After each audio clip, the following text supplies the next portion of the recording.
a big story this week, feels like, is the quarterbacks documentary series came out on Netflix featuring Joe Burrow along with Kirk Cousins and Jared Goff this year. I'm only through the first couple of episodes. I think most people that are listening to this probably haven't watched all of it yet, haven't had that chance. So I don't want to spoil the whole thing. But there were just a couple things in the first couple episodes that I wanted to ask you about, Skinny. The first one was in the second episode, and they're talking about I think the Bengals are 0-2 at that point, and they're kind of talking about the slow start, and they flash to practice, and they have Joe Burrow talking to some of the other quarterbacks, and he says, quote, "Sometimes early in the year, I think I get a little too don't turn the ball over. Usually I see it and I throw it, and sometimes I throw a pick, but I think sometimes early in the season, I'm just like, don't turn it over. We're going to win." And that's not always the case. And I mean, that stuck out to me because we've been crushing. Let me be clear. Joe Burrow and the offense wasn't necessarily the problem to last year's slow start. So I'm not trying to say that, but we have been crushing Zach Taylor, the offense as a whole, of why are they too conservative? Why do they get off to these sluggish starts through the first few weeks and then all of a sudden turn it on midway through the year when they're already staring down a big hole? And man, this made me rethink that a little bit of is Joe Burrow is his mentality to start the season a little bit of the problem? Now, again, he turned it on quickly last year. He was really good in game 2 and 3 right away that they still lost last season. But that Patriots game was one of those games where it felt like the offense wasn't clicking and was too conservative and didn't take enough chances. Do you think maybe Joe Burrow's been part of that, and it's not all on Zach Taylor maybe? But again, I go back to its mitigating circumstances. I mean, I remember writing the column last year after that New England game, and I think after the 0-2 start, he let it rip in game 3, where I don't think he trusted the wrist. I'm not sure they did either from a game plan standpoint. That he didn't know if he could rip it into a tight window. That if he didn't know if he could really spin it, and so he took the safe route, the check down route. That, man, if I can't fit this in a tight window, and I think after a couple of games, he's like, I'm just gonna let this thing rip because I mean, either it's going to be good or it's not going to be good, and I get it. And again, the year before in Cleveland, dealing with the calf in the rain. It's again, there are some other things you can point to, and Zach's, I think, trying to address some of that stuff. But again, I think some of it is Burrow, but again, mitigated with the injury issues. And again, last year, I don't think he trusted it at all in game 1. And I'm not so sure they trusted him to do the things he wanted to do in game 1 because he just didn't know where the wrist was. Yeah, and that's obviously been something that we've discussed a lot on here. I agree with that. I think that's part of it too. But it was interesting to hear him say this because it's I more so put that on that element of it of sometimes they seem a little vanilla or conservative early in the season. I've put that on Zach Taylor mostly. And now I'm wondering, hearing Joe Burrow talk like that, it's has he been starting the season thinking this team's going to be good? I've got a legit defense behind me to back me up. We're going to play complementary football. And then you come to find out, actually, I've got to turn it up a notch and go ball out. Yeah, and you would guess against New England, you would think that, listen, even if we play conservative, we're scoring in the 20s, and they're not. And then it kind of got away from you, right? You just never got into a rhythm or a groove, and you wind up losing an ugly game that cost you a playoff spot. And so I go back to them. That's why this training camp to me, and Bengals fans, cross your fingers, knock on wood, do everybody you need to do. If he gets through this camp healthy, I do think they get off to a fast start because he is going to hit the ground running. He's got his receivers under contract. Yeah, maybe the Trey thing's an issue, but that's not his side of the ball.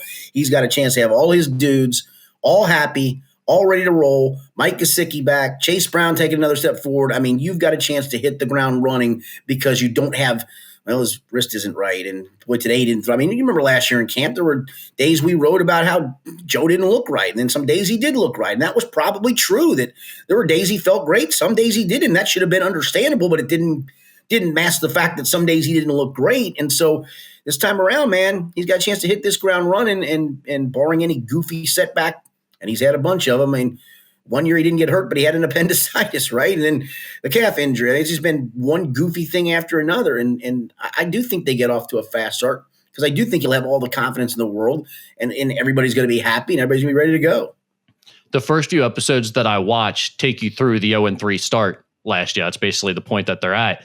And watching those episodes, one, it was really frustrating to watch again, relive that and remember how close they were to winning those games and being 3-0 to start, how bad the defense really was in those second and third games when Burrow was playing really, really well and the offense was doing some pretty incredible things.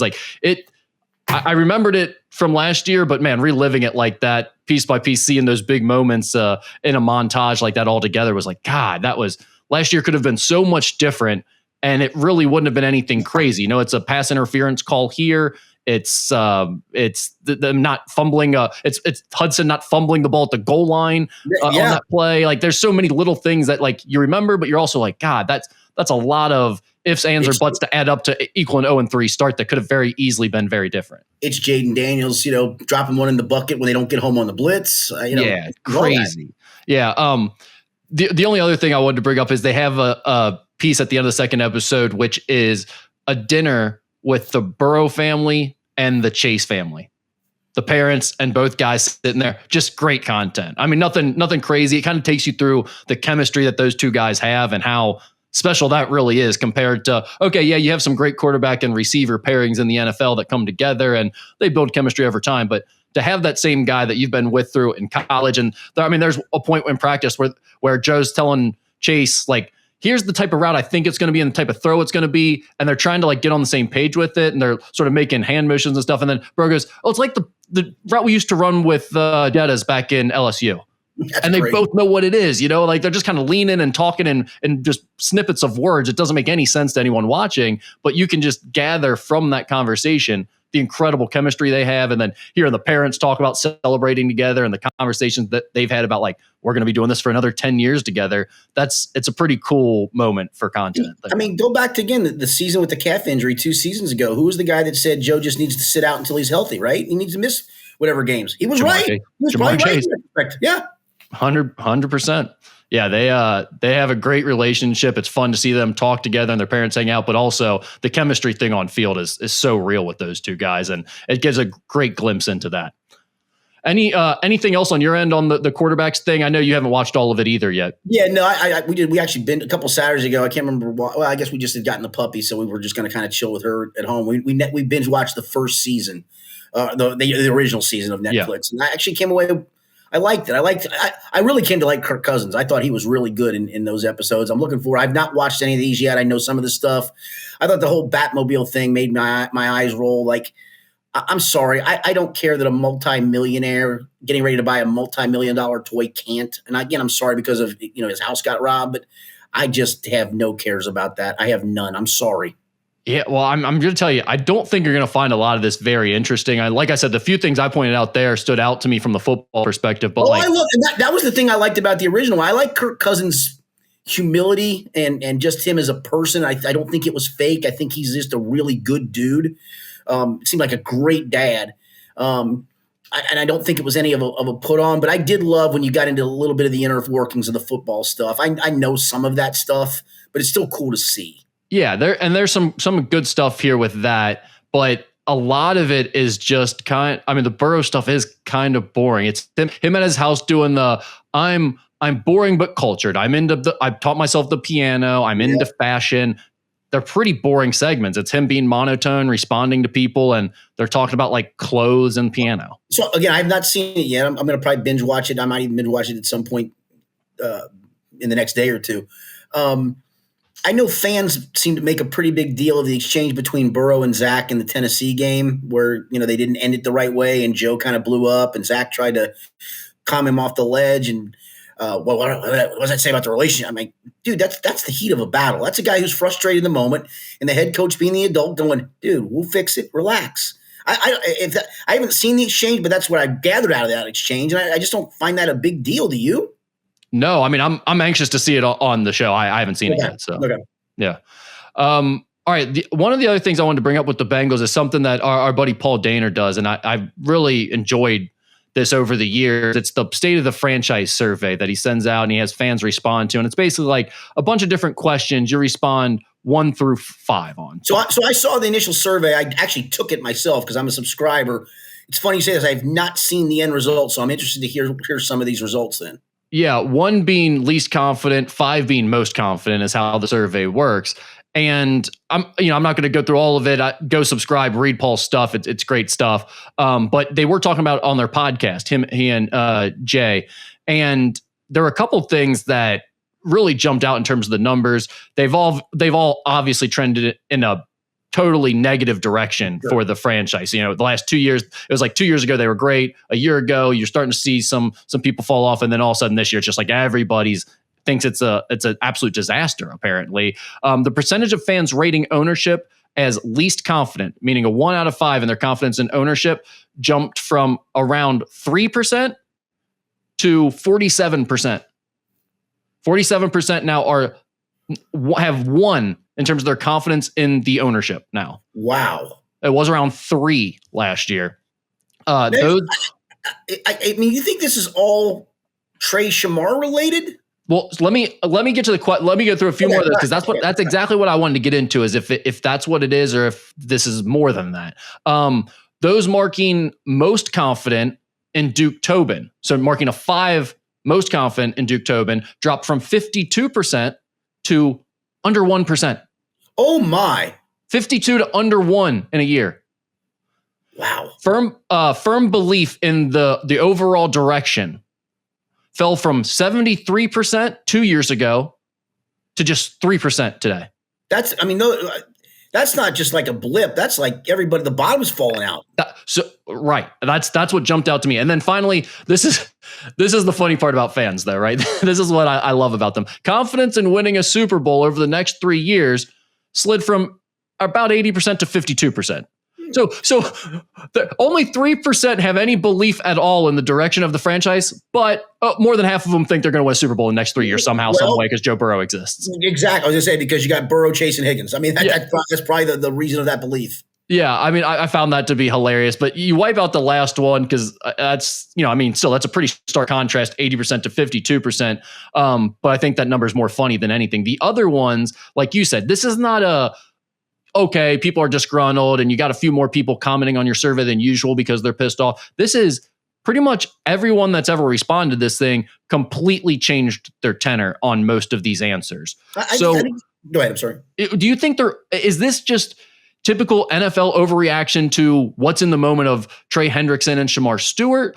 Or is this like there are real cracks all of a sudden and people are realizing that, wait, Joe Burrow played really well last year and we didn't even make the playoffs? Is this ownership and this whatever bungles things that happen here in Cincinnati, is this just taking over already with Joe Burrow's career too? Yeah, I think, listen, you've got a generational quarterback, not just a good quarterback, not just a franchise quarterback, you've got a generational quarterback.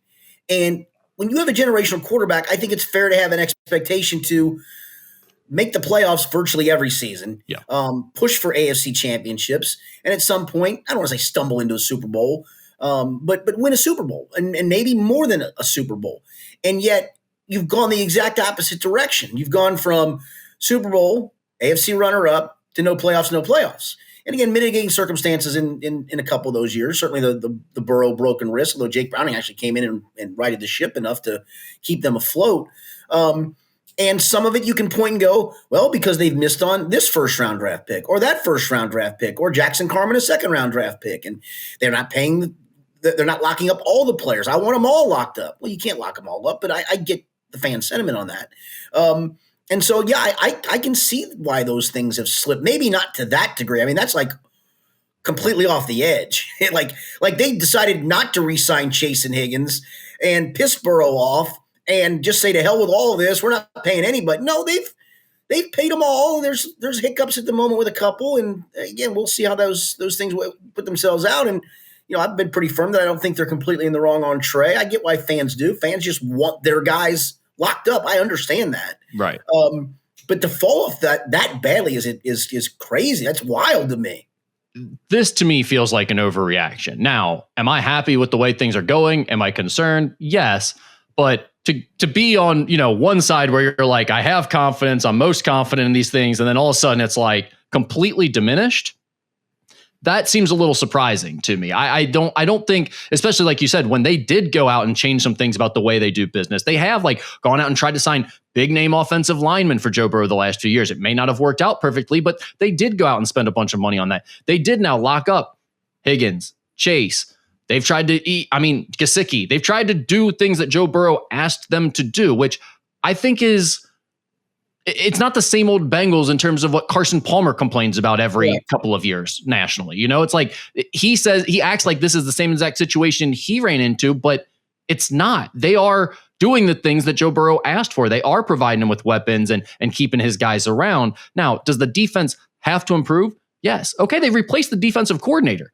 I don't know if that'll be enough or not, but they clearly made a move there. So while I'm concerned and there are issues and the Bengals ownership deserves some flack for their body of work and the Shamar Stewart thing, we've talked about it. We don't think they're in the right on that one, but I don't think this is a reason to be like, you have zero confidence in the direction of the entire franchise right now. I think overall, they've still been trending in the right direction over the last 10-ish years, 15-ish years. I go back to when we litigated the T. Higgins, sign him or don't sign him, and I was kind of depending on where the money was, not signing him, right? And they found a way to do both and still have enough money left over to pay Trey Hendrickson a reasonable salary. I just don't think that they're going into his stratosphere of where he wants. And no offense, sometimes that's the way it works. We've set a number. You want your number to be there? We're not going there. We have you under contract. I'm not going to relitigate this whole thing. But again, I mean, they've positioned themselves to get something done with Trey at a reasonable price, in my opinion. The one thing I will say where the Bengals bring this on themselves and where they deserve all of these criticisms is the Shamar Stewart situation, where it's like, why are you choosing to do this right now in this situation while you also have the Trey Hendrickson thing going on? And then also things like the Players Association survey. We've talked multiple years in a row now about the treatment of players' families getting an F. Why haven't you fixed that? The nutrition getting low grades. Why? Now, maybe the players are being a little bit spoiled on some of those things. But again, when you have this negative reputation and you're also being graded out as the lowest in some of these areas, that would only cost you, a counting error, a rounding error when it comes to what it would cost you to fix them. Why don't you just go ahead and take care of those things so people can't keep pointing to the same old Bengals and keep bringing up the same old things? Because when you give them those little reasons to hang on to, they can keep the overall narrative going about the way you do your entire business. And whether that's fair or not, that's the reality of the situation. And the perception is the reality a lot of times. And they have not earned the benefit of the doubt at all. They haven't. You brought up Trey, so let's go there next. In an ESPN survey of NFL executives, I love this, because this is exactly what we've been talking about. Coaches and scouts, NFL executives, coaches, and scouts, ranking the NFL's top 10 edge rushers for 2025. Where did Trey Hendrickson fall, Skinny? Did he fall in the top 5? He was 6th, if I'm not mistaken. That's correct. Not even in the top 5, despite leading the NFL in sacks. And they also listed a high vote and a low vote, and I think somebody didn't even rank him in the top 10, if I'm not mistaken. That's correct, too. The Cleveland Browns, Myles Garrett, the Pittsburgh Steelers, TJ Watt, Dallas Cowboys, Michael Parsons, Las Vegas Raiders, Max Crosby, and San Francisco 49ers, Nick Bosa, all ranked ahead of our guy, Trey Hendrickson. What are your thoughts on this ranking? Because you know where I come out. I've been saying all along, he is not going to get paid like those guys because no one in the NFL thinks he's like those guys. He does not strike fear in your heart the way those game wreckers do. I concur, and he's very average against the run. Listen, the productivity, you can't argue it. It's the numbers are in bold on ProFootballReference.com. Under the sack category, 17.5. In bold means you led the NFL. Okay, that's good. You've got a counting stat there. But, it's just watching games, to your point, Max Crosby scares the crap out of you. Myles Garrett scares the living daylights out of you. Trey, yeah, do you need to chip and help? Yeah. And is he great at getting home? Yeah. But, you're just, and that's the point I go back to, you're just below that notch, in my opinion. And I do think Max Crosby's being paid too much. I do think Danielle Hunter's getting paid too much. I can argue Myles Garrett, as great as he is getting paid too much. Doesn't mean you have to go into that stratosphere. You don't. And again, if you're at 32 and he doesn't want to come there, just say to hell with it, buddy. I mean, the steering we're not going to that number. We're just not. So either come to grips with that, take the security of where we're at in our offer, or you're going to have to play this season under that current contract. And, I think he was ranked probably right, to be honest with you. I do too. Now, I will tell you, he was voted first team All-Pro, and that's not Pro Bowl. That's All-Pro. That's a very high honor. And I think he deserved it based on what he did last season. But does that rankings are a fickle thing, right? I mean, Right. again, his productivity warranted him being a first-team All-Pro last season.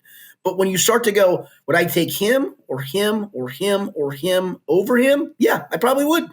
Yep. And that's exactly been my point all along. I'm big on the people that are actually in the sport, the one who determines your value, the executives, the front office people, the agent, all those types of people, they know. And they usually are more accurate than anybody on this stuff. And you could tell the way this all played out, Trey Hendrickson valued isn't like those other guys. Or otherwise, the Bengals probably be somewhere else right now. Or the Bengals would have already paid him. But he's not like those types of players. And he's a very good one, but the counting stats and even his pass rush win rate is not everything. And this, to me, this says it all. You go to executives, coaches, and scouts, get their opinion, and they're not trying to do Bengals a favor here. It's not funny, like they're trying to do the Bengals a solid. When I called that story up, and I was trying to do all the ends in my head, I forgot about Bosa, which is stupid on my part. When I did all the ends in my head, I had him 5th because I forgot about Bosa. So put Bosa in the mix, and honestly, where I think he should be. Yeah, it feels about right. 6, somewhere between 6 to 10. And if you throw in a few other guys that are probably in that very next tier with him, I'll be like, okay, I could see that. You could take him above of Trey as well, but Trey's right there in that. Yeah, I don't know if I would have unranked him in the top 10. I don't see how you do that. How anybody unranked him? That surprises me. That's probably a little bit extreme, I would think. I feel like he's a top 10 type guy, but I also think there is a difference in paying for a guy that you feel like completely changes the game and is a total the opposing team circles him and focuses solely on him in their scouting report versus a guy he's a really good player. Trey Hendrickson's a really good player, but he's not a game wrecker. Yeah, agreed. All right, let's switch gears here to the Reds unless you have anything else on the Bengals. No, I still got the top 25 countdown going on. Oh, that's right. I'm finishing. We'll get through the top, whatever it is, top 20 this week. I got 2 more to go, and then I'm taking 3 vacation days next week. So I'm going to do the top. I was going to do 1 each day, and then I'm like, well, if I just do this and trickle it down to number 1, everybody's going to go, well, I can guess who number 1 is. So I'm going to do the top 5 all at the same time. Okay, Thursday. There you go. So we'll talk about that for next week's podcast. Yep. Will you have that out by then? The top 5? Yep. All right, perfect.